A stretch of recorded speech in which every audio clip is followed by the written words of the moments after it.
하나님 말씀 제목이 다음과 따라합니다. 하나님 말씀의 능력. 말씀의 능력입니다. The power of the God's word. 예수님 안에서 하나님의 은혜와 기쁨이 가득 넘치기를 주님으로 축복합니다. 특별히 예배 안에 넘치셨으면 좋겠습니다. 여러분은 하나님의 말씀인 성경을 얼마나 자주 읽으십니까? 만약 읽으시면 어느 정도 읽으십니까? 2017년 미국 사람들에게 조사를 했습니다. 서베이를 했어요. 당신은 성경을 더 읽고 싶습니까? 아니면 읽고 싶지 않습니까? 읽기를 원하십니까? 라고 질문을 했어요. 조사에 의하면 58%의 사람들이 성경을 더 읽고 싶었대요. 또 다른 조사에서는 미국인들은 성서에 대해서 긍정적인 생각을 가지고 있다고 이야기합니다. 52% 응답자들은 성서는 아주 도덕적으로 좋은 책이고 또 30-40%는 성서를 읽으면 삶이 변화된다고 이야기해요. 또 미국인들에게 또 물어봤습니다. 성경을 읽을 때 어느 정도 시간을 투자하십니까? 라고 말합니다. 그때 서베이에 따르면 이래요. 소요되는 시간은 27%의 사람들이 평균 30분에서 44분이 소요된다고 이야기합니다. 또 다른 자료에서는 88%의 미국 사람들이 성서를 가지고 있다고 이야기해요. 그리고 80%의 미국인들이 성서는 신성한 책이라고 믿는답니다. 61%의 사람들이 성서를 읽기를 원하며 평균 한 가정에 평균 4권 이상씩은 성서는 가지고 있다고 합니다. 그에 많아요가 중요하죠. 77%의 그 응답자들 중에 미국인들의 사람들이 미국의 도덕성이, 미국의 신뢰라든가 도덕성이 지금 심각하게 타락하고 있다고 또 이야기합니다. 왜 그럴까? American Bible Society가 따르면 57%의 기독교인들이 성경을, 잘 들으십시오, 그렇게 희망하는 거였습니다. 앞의 조사는. 이제는 실제입니다. American Bible Society에 의하면 어느 지역마다 좀 틀리겠죠. 그런데 듬성듬성 여러 지역에 해송해서 서베이한 겁니다. 57%의 기독교인들이 성경을 1년에 4번 이하로 읽는다고. 성경을 이렇게 열어서 읽는 게 4번 이하. 심각한 것은 나이 18살부터 28살까지 젊은이가 57%는 1년에 3회 이하로 성경을 읽는다. 여러분은 어떻습니까? 마음속으로 손을 한번 들어주시기를 바랍니다. 나는 일주일에 한 번 이상 성서를 읽는다. 다 마음속으로 들으라고 해요. 그 다음에 마음속으로 손을 들어주시기 바랍니다. 나는 매일 말씀을 묵상한다. 마음속으로 손을 들어주세요. 나는 1년에 간혹 열어보기는 한다. 다들 아주 좋은 점수를 받으신 것 같습니다. 저는 2주간에 걸쳐서 쉐마에 대해서 이야기를 했습니다. 쉐마를 들으면서 여러분의 마음이 움직이고 여러분의 마음이 뜨겁지 않으면 그냥 썬데이 크리스천인 겁니다. 왜냐하면 지구상 방방곡곡의 사람들은, 하나님을 사랑하려는 사람들은 항상 쉐마를 합니다. 쉐마라는 걸 외치는 것이 아니라 주님은 나의 주님이요, 주님은 한 분이요, 내 마음과 뜻과 정성을 다해서 예배하고 자녀들에게 그렇게 가르치고 그 다음에 앉아서나 일어서나 밥 먹을 때나 뭐 할 때마다 문 앞에 붙이고 손에 붙이고 주님을 따르겠다고 고백하는 것을 이야기합니다. 그렇게 살아가는 사람들이 많습니다. 그런 사람이 미국을 쥐었다 놨다 합니다. 쉐마 문화 안에서 유태인은요, 다른 사람들과 결혼만 해도 그 사람은 유태인이 됩니다. 동시에 입양된 아이들도 유태인에 입양되면 다 유태인이 됩니다. 비록 그들이 이스라엘 밖에 외국인으로 살더라도 유태인의 부모들은 꼭 100% 자녀들에게 히브리어를 가르칩니다. 그리고 그 아이들은 히브리어를, 성경을 읽습니다. 그래서 유태인 아이들은 히브리어를 잘 읽지요. 우리가 느끼는 게 많지요? 제가 말씀드렸습니다. 100년 후에 우리는 한국 사람이 여기에 살았다는 것은 역사책에나 나올 겁니다. 유태인은 100년 후도 변함없이 미국을 쥐었다 놨다 할 겁니다. 비록 이스라엘이 1900년이 넘도록 나라를 이뤘지만 쉐마는 지금도 세상 방방곡곡에서, 그리고 저 안에 하나님을 사랑하려고 하는 수많은 사람 앞에 지금도 쉐마는 이어지고 있습니다. 저는 알아요. 하경삼을 하는 여러분들, 새벽 예배 오신 여러분들, 그분들은 하루에 못해도 1시간에서 2시간은 하나님 말씀과 지금 씨름하고 있는 줄 알아요. 여배일 겁니다. 그렇지만 대부분의 미국 사람들은 교회는 다니지만 1년에 4번 이하로 성경을 열어본다는 것은 현실입니다. 여러분은 미국인입니까? 아니면 한국인입니까? 미국인이라고 생각하신 분 손 한번 들어주세요. 마음속으로 드셨군요. 한국인이라고 생각하신 분 손 한번 들어주세요. 감사합니다. 코리안 아메리칸이죠. 그죠? 그런데 때때로 누구는 이렇게 물어봅니다. 당신 어디서 왔어? 항상, 난 미국 사람이라니까. 당신 어디서 왔어? 나 한국 사람이야. 당신 일본 사람이야? 중국 사람이야? 그렇게 물어보죠. 그 질문은 우리를 참 정체성의 혼란을 가는. 나 한국 사람이고 미국 사람이라니까. 당신 여행하러 왔죠. 나 여기서 40년 살았어. 항상 그런 정체성의 혼란을 겪죠. 대학교 가면 그렇습니다. 제가 아이들 뉴스를 가르칠 때 그럽니다. 대학교 가면 항상 물어본대요. 자기는 여기서 태어나고 여기서 자랐는데 항상 물어본대요. 너 유학 왔니? 간혹 혼란스러울 수 있습니다. 나는 미국인인가 한국인인가? 미안하지만 한 가지 더 질문합니다. 여러분은 교회 다니는 분이십니까? 아니면 하나님을 사랑하는 분이십니까? 아니면 여러분은 썬데이 크리스천입니까? 아니면 하나님을 사랑하는 사람입니까?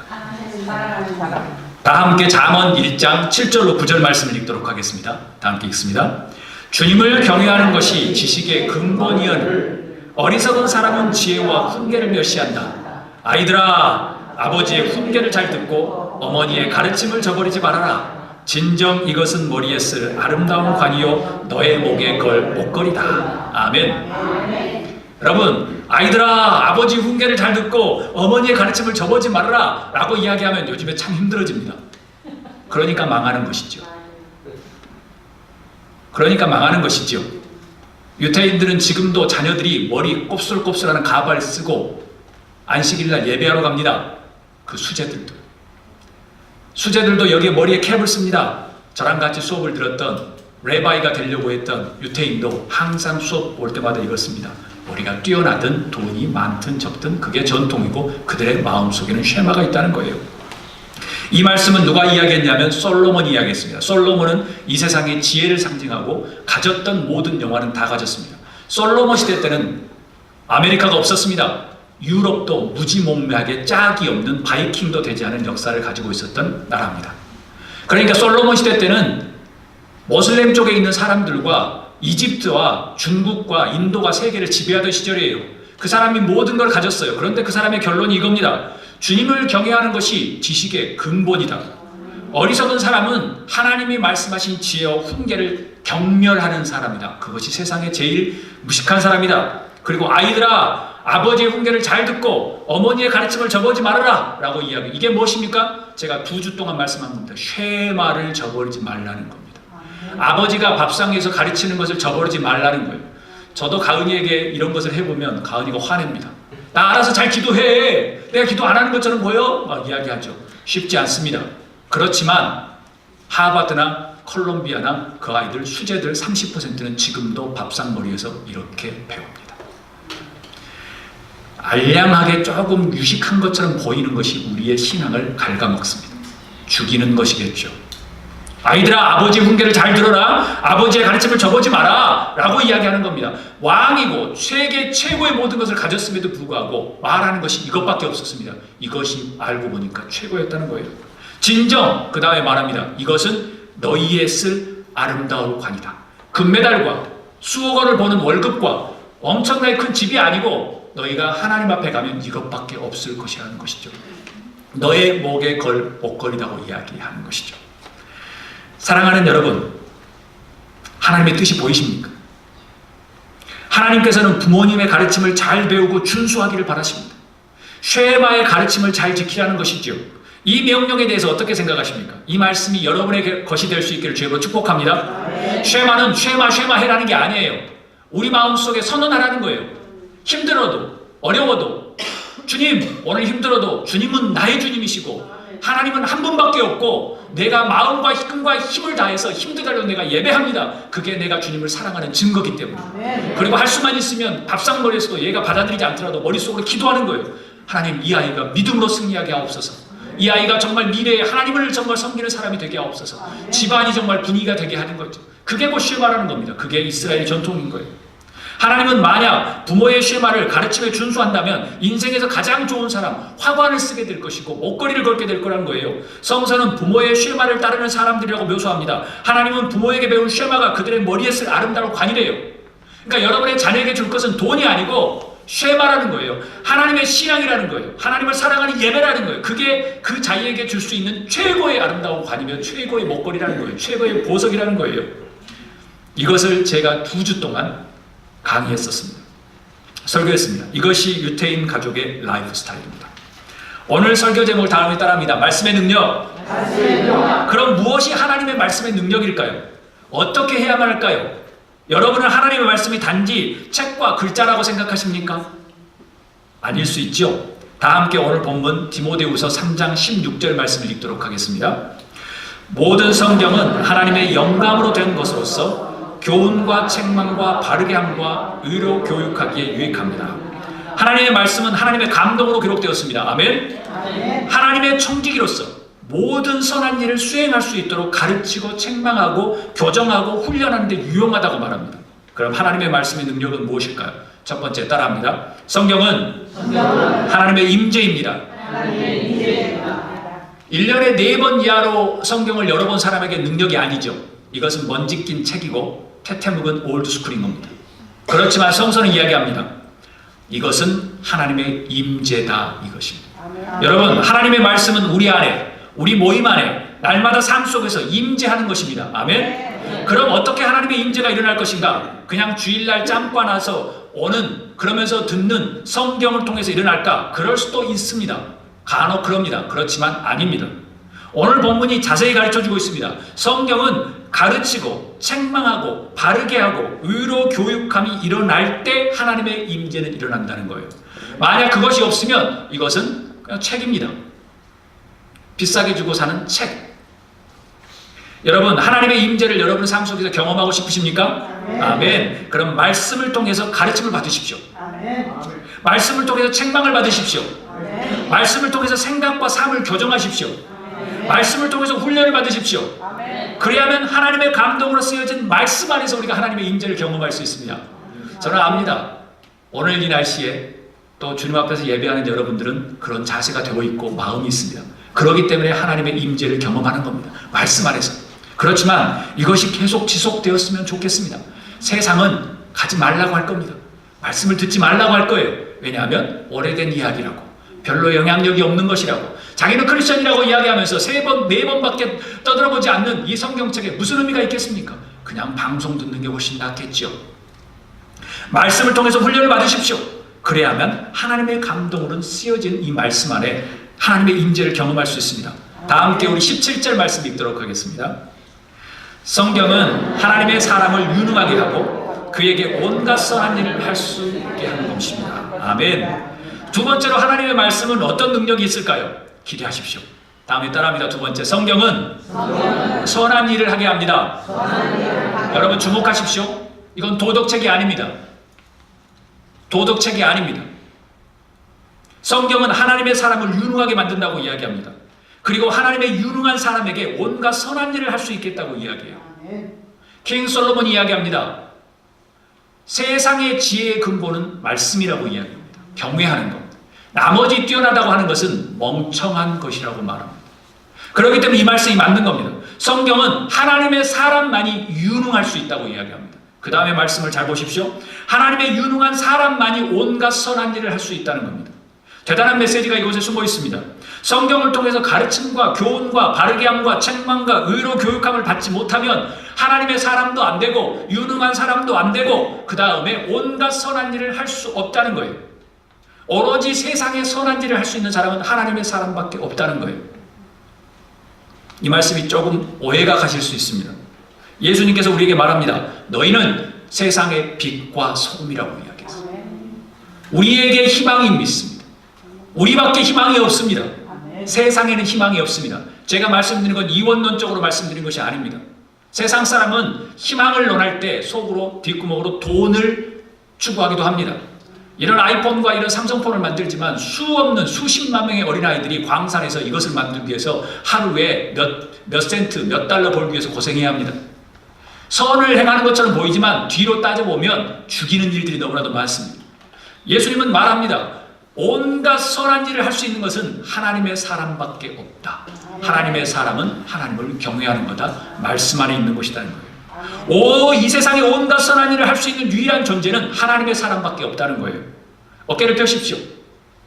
우리에게 그것이 달려 있습니다. 하나님이 여러분을 사용하기를 원하십니다. 그렇기 위해서 해야 할 일이 있습니다. 무엇일까요? 하나님이 원하는 사람이 되기 위해서 첫 번째 따라합니다. 마음을 열자. 마음을 열자. 어디에요? 하나님의 가르침과 하나님의 교훈과 하나님의 바르게 함과 하나님의 책망을 받아야 한다는 것입니다. 아멘. 사랑하는 여러분, 하나님의 온갖 선한 일을 하는 여러분이 될 수 있기를 주님으로 축복합니다. 하나님의 말씀에 마음을 여십시오.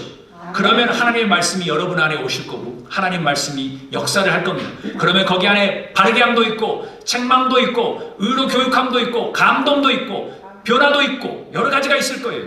오로지 하나님 말씀만이 여러분과 저를 이 험한 세상에서 온갖 선한 일을 할 수 있도록 합니다. 아멘. 다 함께 시편 119편 9절로 11절 말씀 읽도록 하겠습니다. 다 함께 읽습니다. 젊은이가 어떻게 해야 그 인생을 깨끗하게 살 수 있겠습니까? 주님의 말씀을 지키는 길, 그 길뿐입니다. 내가 온 마음을 다하여 주님을 찾습니다. 주님의 계명에서 벗어나지 않게 하여 주십시오. 내가 주님께 범죄하지 않으려고 주님의 말씀을 내 마음속에 깊이 간직합니다. 이 말씀은 다윗 왕이 기록했겠죠. 아니면 다윗 왕을 사랑하는 사람들, 믿음의 사람들이 기록했겠죠. 그 사람들은 뭐라고 이야기합니까? 하나님의 능력은 무엇이라고 이야기합니까? 성경은 우리에게 어떤 영향력을 가져준다고 이야기합니까? 세 번째 따라합니다. 성경은 인생을 순결하게 변화시킵니다. 시편 기자는 젊은이를 향해 이야기합니다. 그래서 여러분은 아니라고 생각하실 수 있을 겁니다. 나는 젊은이가 아닌데 그래서 제가 준비했습니다. 2015년 유엔에서 새로운 연령 기준이 나왔습니다. 이제 100세 시대니까요. 18세에서 65세까지 청년, 65세 이하는 다 청년이십니다.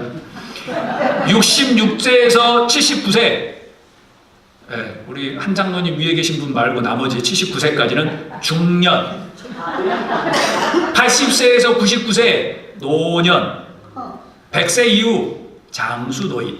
이게 2015년에 유엔에서 발표한 겁니다. 제가 보기에는 여기에 계신 분이 한 90 몇 %는 다 청년 내지는 중년이십니다. 그러니까 이 말씀이 아주 중요합니다. 그런데 참으로 흥미로운 것은요, 시편 기자는 어떻게 해야 그 인생을 깨끗하게 살 수 있을까라는 그 질문에 지식을 많이 쌓아야 돼.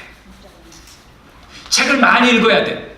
돈을 많이 벌어야 돼. 명예를 많이 가져야 되라고 말하지 않습니다. 제가 보기엔 지식을 많이 쌓거나 명예를 많이 쌓거나 돈을 많이 가진 사람이 타락할 확률이 일반 저희처럼 보통 사람보다 훨씬 많습니다. 수만 배. 보면 그래요. 보통 사람들은 가질 것도 없으니까 욕심 부려봐야 빵 한 쪽 가지고 싸워요. 그런데 이 좀 능력 있는 사람들은 뭐 나라를 들었다 놨다 하잖아요. 당연히 많습니다. 오히려 하나님을 말씀을 지키는 길, 그리고 그 길뿐이라고 말한 거예요. 참으로 흥미로운 것은 어떻게 해야 이 인생이 깨끗하게 될까라는 이 시편 기자는 답을 딱 한마디로 이야기해요. 하나님의 말씀을 지키는 길밖에 없다고 이야기해요. 그러기에 시편 기자는 자신이 온 마음을 다해 주님을 찾는다고 말합니다. 성서의 계명들에서 다른 길로 가지 않도록 도와달라고 막 기도해요. 왜냐하면 악과 나쁜 일을 하지 않기 위해서. 11절에는 더욱더 구체적으로 이야기합니다. 자신이 죄를 범하지 않기 위해서 자신의 마음속에 하나님 말씀을 간직해야 된다고 이야기해요. 막 새겨야 된다고 이야기해요.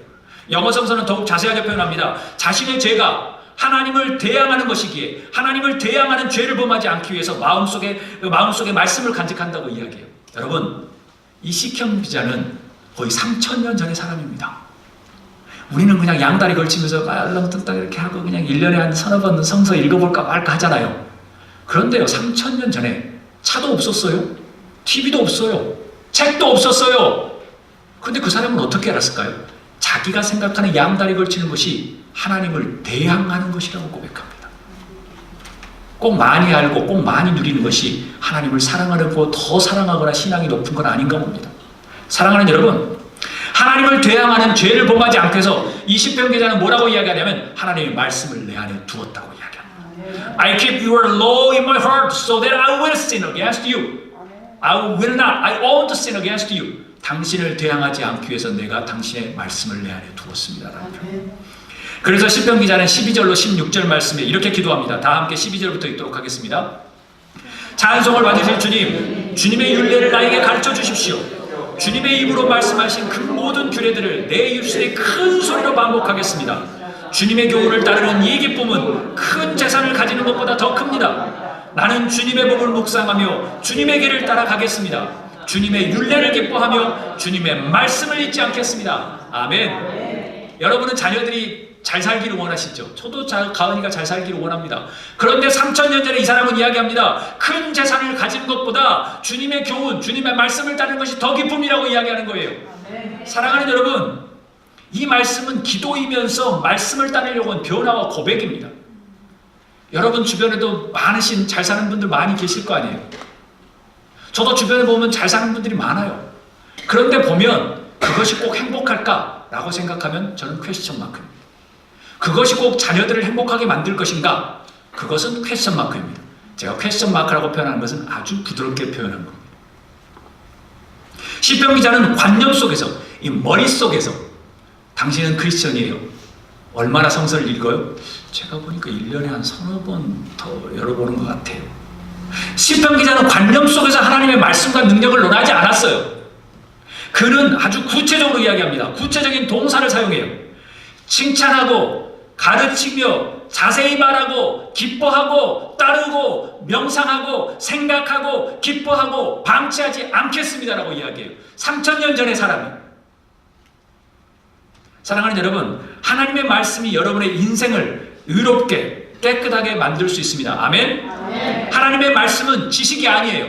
애워서 되는 것도 되지만 지식이 아니에요. 공부하는 게 아니에요. 성경의 능력은 사모하고 목마른 자들에게 그 의로움과 깨끗함을, 아주 인생을 선물로 주시는 거예요. 날마다 살아 움직이는 하나님의 말씀이 우리 안에서 막 생명력 있게 있는 거예요. 그래서 인생을 깨끗게 한다고 말씀하는 거예요.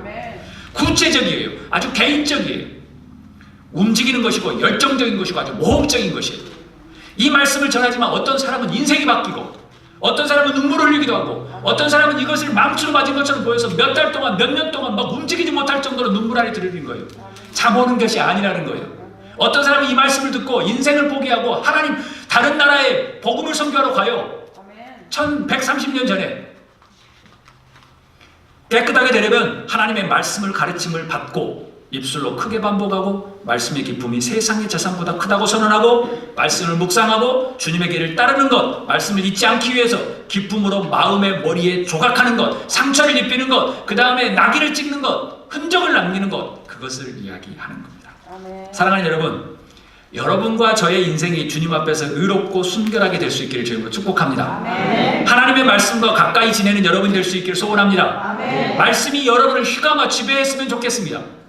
정말 말씀을 들었는데 이 말씀이 내 삶을 바꾸고 있다. 내 삶에 막 능력이 있다. 그래서 막 감사하다. 라는 그런 경험들을 날마다, 아니면 한 주에 한 번이라도, 아니면 1년에 막 5번, 10번, 100번이라도 그렇게 하셨으면 좋겠습니다. 아멘. 그게 곧 하나님의 말씀이 여러분 안에 살아 움직이는 겁니다. 아멘. 빙점의 작가 미우라 아야코 아시죠? 미우라 아야코의 그녀의 책 중에서 삶에 답이 있을까라는 책이 있습니다. 그곳에 한 부분을 나누고 제가 말씀을 마치겠습니다. 내가 17살 무렵이었을까? 국어 선생님이 학생들에게 물었다. 만약 망망한 바다에 외딴 섬이 있다고 하면 그곳에 한 권의 책만 가져갈 수 있다면 무엇을 가져가겠니? 우리는 나스메 소세키의 소설 그리고 만화책 등을 생각나는 것대로 말했다. 그런데 누군가 이렇게 이야기했다. 성경이나 백과사전이요. 그러자 선생님은 빙긋이 웃으며 말했다. 선생님이 묻는 건 너희가 성경을 고르겠느냐 백과사전을 고르겠느냐 하는 거다. 그때 결론이 어떻게 나왔는지는 잊어버렸지만 그 선생님의 그 반문만은 기억하고 있다. 여학교를 졸업할 때 나는 친구와 함께 그 선생님을 방문했다. 젊은 우리는 단도직입도로 선생님에게 물었다. 선생님, 인생이란 게 대체 무엇이에요? 언제나 환하게 웃고 있던 선생님이 갑자기 진지한 얼굴로 말했다. 난 결혼해서 아내와 아이가 있단다. 요즘 들어 어렴풋이 인생은 이런 게 아닐까 하는 생각을 해보기도 한단다. 그렇지만 인생이 뭐냐고 묻는다면 모른다고 하는 게 정직한 대답일 거야. 죽을 때까지 고민해도 인생이 무엇인지 모를 테니 나는 그 한마디에 무척 감동을 받았다. 그 뒤 나는 폐결핵을 앓아 13년간 요양생활을 해야 했다. 요양생활은 나 자신과의 고독한 싸움이었다. 그야말로 망망대해의 외딴 섬이었다. 나는 그 인생의 외딴섬 속에서 백과사전 대신 성경을 선택했다. 사전은 지식을 늘려줄지 모르지만 살아가는 힘, 그리고 하나님을 찾는 겸손도, 사람을 마음으로 사랑하는 힘도, 죄를 씻을 수 있는 능력도 없다. 성경만이 인생의 모든 의문에 대답을 해준다. 인생은 외딴 섬과 같다. 내게 성경은 외딴 섬에 있는 단 하나의 책이다 라고 적었습니다. 이 시간 다 함께 한번 기도했으면 좋겠습니다. 주님, 우리가 무늬만 크리스천이 되지 않게 하옵소서. 정말 주님의 말씀과 가까이 하게 하시고, 말씀을 들었던 것이 우리의 삶을 요동치게 하시고, 삶을 변화시키게 하시고, 그 말씀 안에 하나님의 임재를 경험하고, 그 말씀 안에 우리의 인생이 퓨어하게 순결하게 되며, 그 말씀을 통해서 우리의 인생이 행복해질 수 있도록 정말 지혜의 근본이 되는 그 말씀 가운데 살아 움직여 달라고 이 시간 결단의 마음으로 기도하며 나가는